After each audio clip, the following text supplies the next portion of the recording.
বসুন্ধরার মধ্যে ব্লক হচ্ছে কে, রোড নাম্বার 13, রোড নাম্বার 637 এবং 38।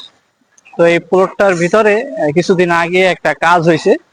তো কাজটা আজকে ভিজিটে আসলাম সাইটটা দেখার জন্য, কি কাজ করে গেছে আর কাজের আউটপুটটা কেমন সেটাও দেখবো। আর বিদ্যুৎ অফিস থেকেও সাইটটা ভিজিটে আসার কথা ছিল, এখন সাইডে গিয়ে দেখবো যে তারা ভিজিট করে গেছে কিনা বা আসছে কিনা।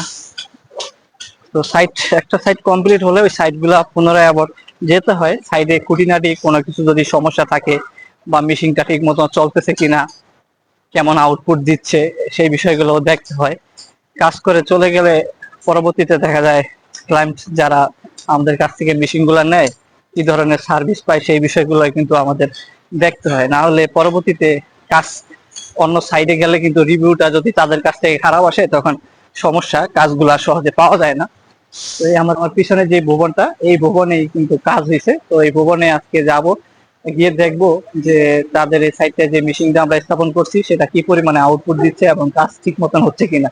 লিফট রুমের ভিতরে যাব আর মেশিন রুমটা যে দেখবো যে মেশিনটা ঠিকঠাক মতো চলতেছে কিনা, যেহেতু হাইয়েস্ট বিল্ডিং। তো লিফটে উঠতেছি উপরে, যে কাজ করলে অনেক সমস্যা থাকে, সেই সমস্যাগুলো ওভারকাম করে কিন্তু আমাদের সাইডে কাজ করা লাগবে।